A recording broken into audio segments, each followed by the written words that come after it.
Bismillahirrahmanirrahim. Assalamu alaykum, hörmətli televizor görüşlər. İstiqlal günlük xəbərlərimizi görüşənlərini qızğın qarşı alırıq. Mən Abdullah Yılğun. Proqramımızda vətənimiz Şərq Türkistan və dünyada olub atqan gün tərtibdəki xəbərlərini huzurunuzğa sunuşdurışımız qənəmizdə diqqətinizlər ekranımız olsun. Amerika qanun ma'qullab Xitoy amaldorlarini jazolashni kuchaytirdi. Valkochisi jurnalining bugungi xabarida bildirilishicha, Amerika Avam palatasi Xitoy doiralarining davlat bexatarlik qonunini Hong Kongda yo'lga qo'yishiga qarshi Hong Kong avtonomiya qonunini ma'qullab, Amerika hukumatiga Hong Kong avtonomiya tuzilmasiga daxli taruz qilgan Xitoy amaldorlarini jazolashga yo'l ochdi. Amerika Avam palatasi Hong Kong avtonomiya qonuni loyihasini birdak ma'qullagan bo'lib, Avam palatasining boshlig'i Nancy Pelosi Hong Kongning davlat bexatarlik qonunini Hong Kong xalqi uchun rahimsiz bostirish qonuni deb tasvirladi. U yana Xitoy ma'qullagan qonunning Hong Kongliklarning aslida va'da qilingan erkinligiga buzg'unchilik qiladiganligini aytdi. Kengash palatasi Hong Kong avtonomiya qonuni loyihasini yana Prezident Trumpning imzo qo'yishiga sundi ekan. Hong Kong hukumati buningdan ilgari bayonot e'lon qilib, Hong Kong ishlarining Xitoyning ichki ishlari ekanligini, Amerika parlamentining aralashish huquqi yo'qligini bildirgan. Amerika, Angliya qatorli g'arb davlatlari Hong Kong davlat bexatarlik qonunini Hong Kongning yuksak avtonomiya huquqiga buzg'unchilik qilgan bo'ldi deb ayblashmoqda.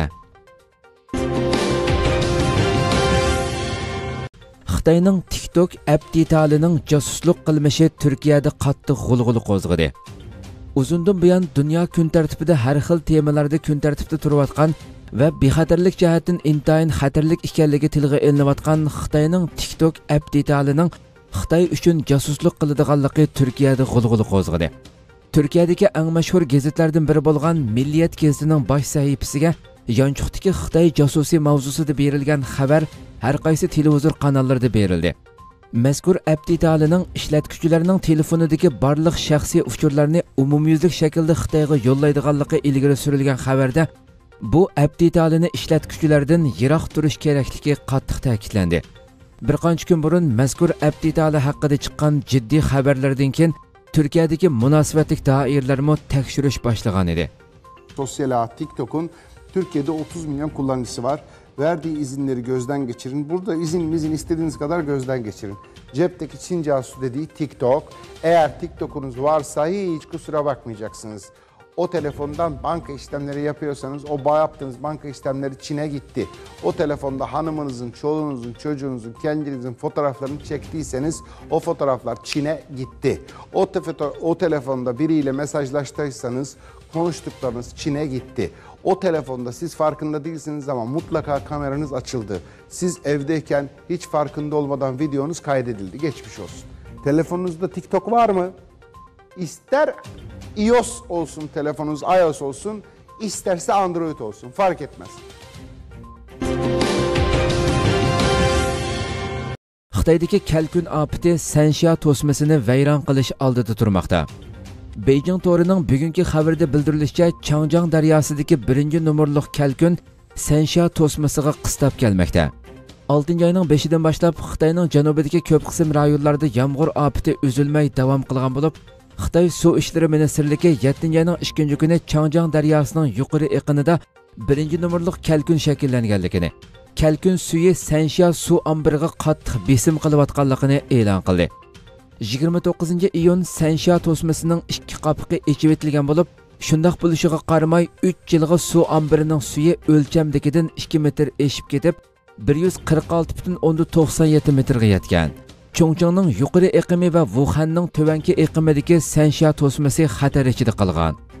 Changjiang daryosi suv ishlari komiteti idorasi Changjiang daryosining asosiy iqinida 1-nomerlik kalkun yuz berganligi haqida bergan dokladida qattiq yomg'irning ta'siriga uchraganlikdan 2 iyul soat 10da suvning omborga eqib kirish sur'ati sekundda 50 ming kub metrga yetganligi bildirilgan.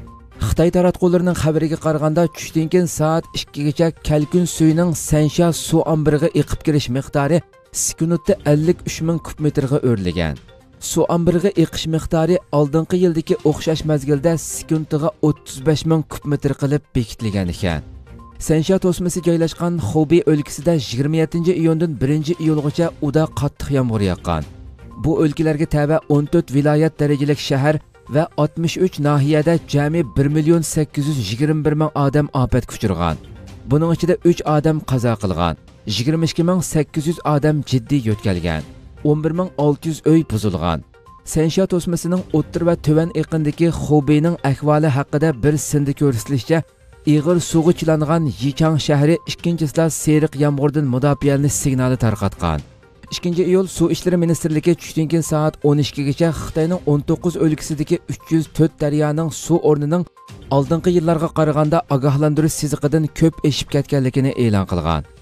Xitoy doiralarining mo'ljaricha kelgusi bir hafta ichida Changjiang daryosi bo'yida yana 3 qatim qattiq yomg'ir yog'adi ekan.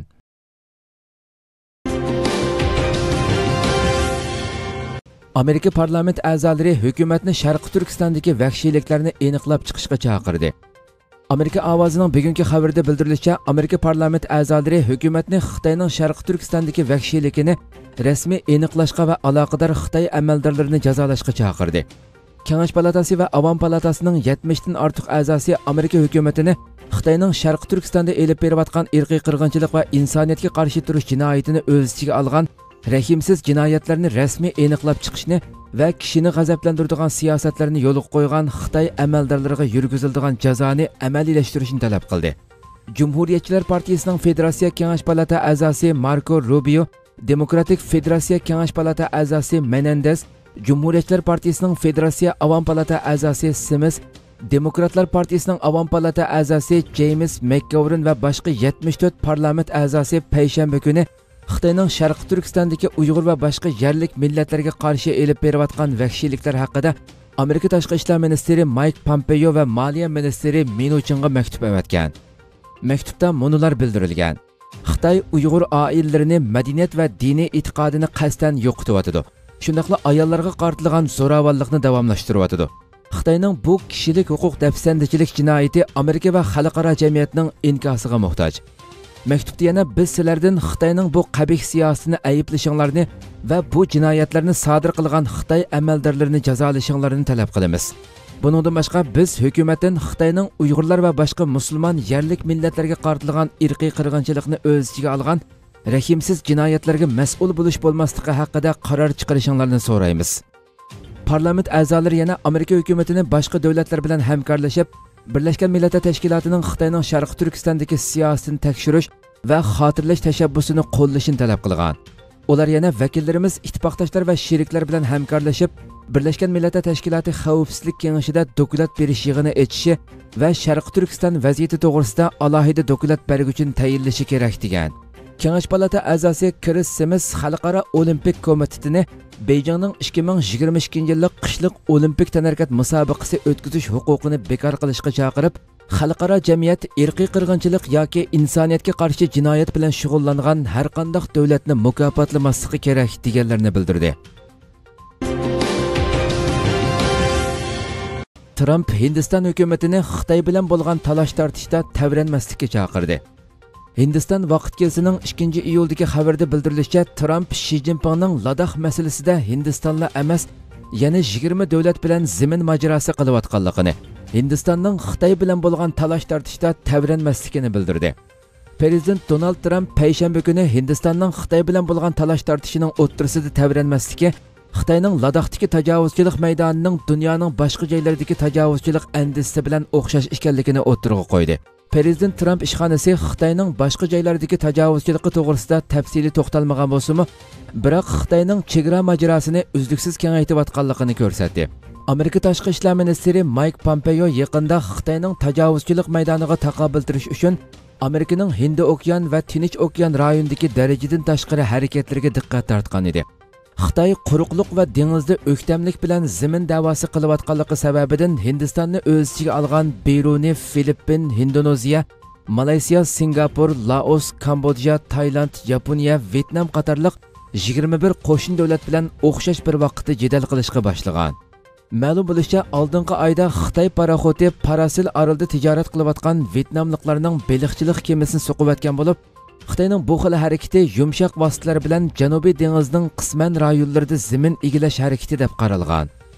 Undan boshqa Xitoy atrofidagi 21 qo'shni davlatlar bilan har xil rezil vositalar bilan mojaro qilib, zimin egillash ko'yida bo'lmoqda.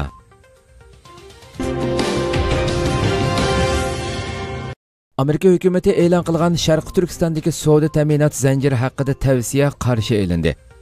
Amerika Xalqaro diniy erkinlik komiteti bayonot e'lon qilib, Amerika Tashqi ishlar ministrligi, Xazina ministrligi, savdo va davlat xavfsizlik ministrligining Uyg'ur, qozoq va boshqa yerlik millatlarning majburiy amgikiga tayinlayotgan ta'minlash zanjirlarini ogohlantiradigan savdo ta'minot zanjiri haqidagi qarorini muhim qadam deb atadi. 1-iyul kuni Amerika Sharqi Turkistondagi savdo ta'minot zanjiri haqida tavsiya nomli zo'r hajmlik hujjatni e'lon qilib, Xitoy bilan savdo qilayotgan Amerika shirkatlarini Sharqi Turkistondagi majburiy amgak bilan chetilib qilish ehtimoli bo'lgan ta'minot zanjiridan hushyor bo'lishga chaqirgan.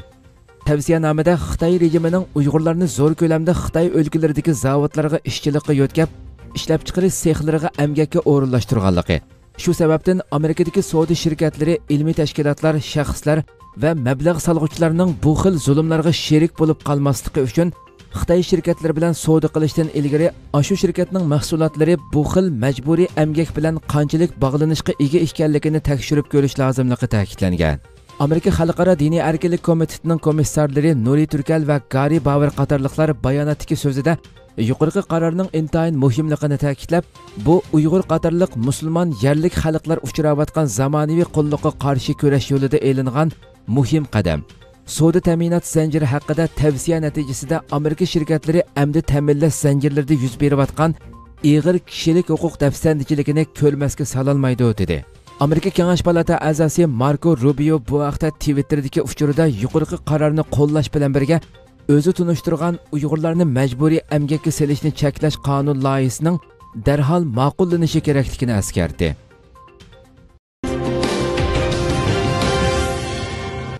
Amerika Tashqi ishlar ministrligi Uyg'urlarga yurgizayotgan zulmlarni qattiq tanqidlamoqda. Amerika Tashqi ishlar ministrligi 1-iyul kuni Xitoy rejimining Uyg'urlarga yurgizayotgan zulmlari haqida bir qisqa video tarqatdi. Mazkur video Amerika Tashqi ishlar ministrligi Sharqi Turkistondagi savdo ta'minot zanjiri haqida tavsiyani e'lon qilgan kunda tarqatildi.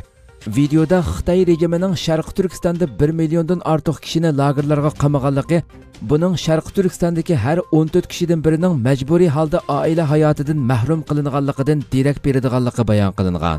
Videoda yana Xitoy rejimining Uyg'urlarga oid son-sanoqsiz masjid va mozorliqlarni ham shundaqla boshqa nurg'un diniy o'rinlarni vayron qilganligi va ularni Uyg'urlar hayotidan o'chirganligi qayd qilingan.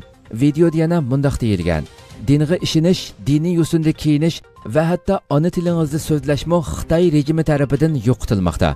Xitoyga shundaq danglarki, hech qanday bir kishining milliy, madaniy va diniy kimligi yo'qitilmasligi kerak. Amerika Tashqi ishlar ministri Mike Pompeo shu kuni o'zining Twitter'dagi hisobida Uyg'urlar uchrayotgan zulm haqida to'xtalib mundaq deb yozgan: Xitoy rejimining Sharqi Turkistondagi zulmlari ular bilan tijorat qilayotgan shirkatlarni zulmga sherik bo'lishdan iborat xavfga ittirdi. Shirkatlar cho'qim o'zining inovatiga taqishadigan va shundaqla o'zini iqtisodiy va qonuniy jihatdan xatarga so'raydigan ishlardan saqlanishi kerak. Uningga sherik bo'lmasligi kerak. Esther Binbassa buning irqiy qirg'inchilik ekanligida shak yo'q dedi. Fransiya Kengash palata a'zosi Esther Binbassa dunyo Xitoy rejimining Uyg'urlarga qaratgan tug'ut cheklash harakatiga qattiq inkos qaytarishi kerak dedi. Fransiya Kengash palata a'zosi Esther Binbassa xonim Fransiya xalqaro radiosining ziyoratini qabul qilganda Xitoy rejimi Uyg'ur ayollarini tug'maslikka yoki bola tushirishga majburlamoqda. Xitoy amaldorlarining yerlik millatlarga qaratgan bostirishi bir yangilik emas, ammo bu haqiqatan bir ziyonkashlik degan. 29-iyun kuni Germaniyalik tadqiqotchi Adrian Zenis homildorlikdan saqlanish, majburiy tug'ut cheklash, Xitoy Kompartiyasining Uyg'urlarning tug'ilish nisbatini kontrol qilish harakati nomli hujjatlik dokument e'lon qilib, zo'r g'ulg'uli qo'zg'agan edi. Dokumentda Uyg'urlar eng ko'p o'ltiraqlashgan Qashqar va Xotandan iborat bu ikki rayondagi Uyg'ur nufusining 2015-yildan boshlab tiksizlik bilan tövallab manganligi va 2020-yilga kelganda nüfusning ko'payish nisbati 0 ga tushirilganligi qayd qilingan. Va Uyg'urlarning nüfusining cheklanishi bilan bir vaqtda zo'r ko'lamda Xitoy nüfusining Sharqi Turkistonga ko'chirilishi Uyg'urlarni assimilyatsiya qilib yo'qotish planining bir qismi deyilgan. Fransiyalik siyosatchi Esther Binbassa so'zida buning irqiy qirg'inchilik ekanligida shak yo'q dedi. U yana Sharqi Turkistondagi zulm haqida Fransiya hukumatiga chaqiriq qilgan bo'lsa-mu, biroq hukumatning ochiq ifoda bildirmaganligi eskartildi. va biz bu haqda ijobiy qadamlar tashlanishini va har qaysi davlatlarning bu masalada o'rtaq harakat qilishini umid qilamiz degan.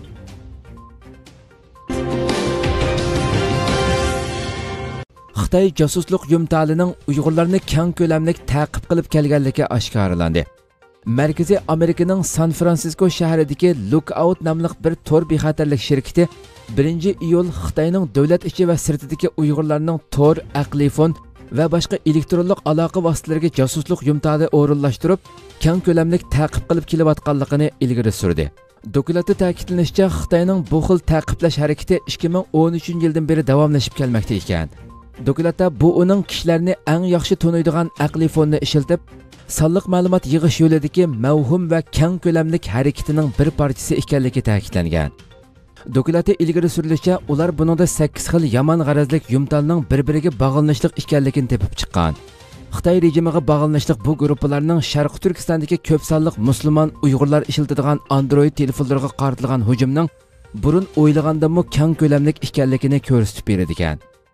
Dokladda hakkerlar qorashtirgan josuslik yumtallarining Uyg'urlar ishlatadigan konopka taxtlariga yushiringanligi va uchinchi taraf tor bekatlaridagi normal yumtallarda qiyofatga kirib olganligini bildirgan. Turkiyadagi Xitoy virusining eng yangi ahvoli. Turkiya Cumhuriyeti Sahiyya Ministri Fahrettin Koca 2-iyul bir kun ichida Xitoy virusi bilan 17 kishining qazo qilganligini e'lon qildi. Fahrettin Koca kech soat 7da Turkiyadagi Xitoy virusi yuqumining eng yangi ahvolini e'lon qilib, virus bilan yuqumlandi deb gumon qilingan 49719 kishining tekshirilganligini, bir kun ichida yangidan 1186 yuqumlanuvchining ko'payganligini.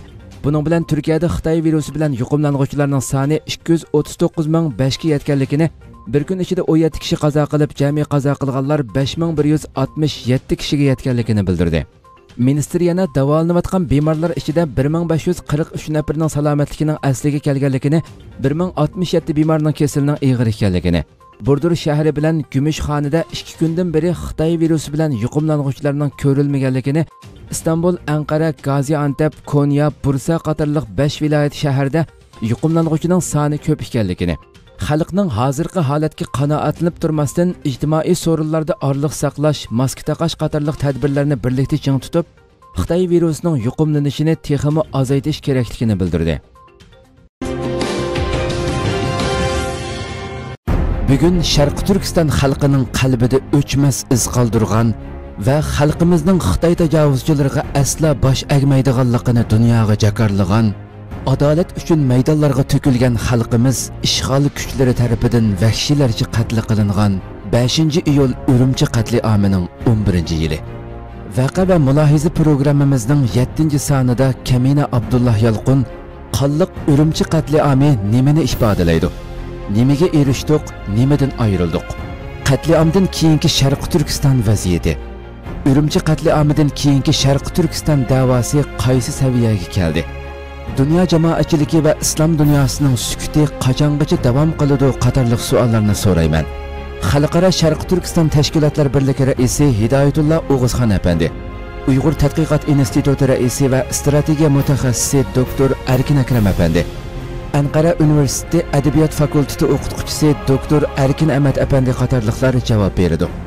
Keng ko'rurmanlarimizni 4-iyul İstanbul vaqti kech soat 8da Istiqlol ekranida kutamiz. Hürmetli televizyon görüşler, şuna qilib bugungi xabarlarimiz mush yerda oxirlashdi. Atigi xabarimizni ko'rishgacha sizlarni Janobi Alloh topshiramiz. Shuna qilib program oxirida ekran orqasidagi barliq xizmatdoshlarimga ko'pdan ko'p rahmat aytaman. Assalomu alaykum va rahmatulloh.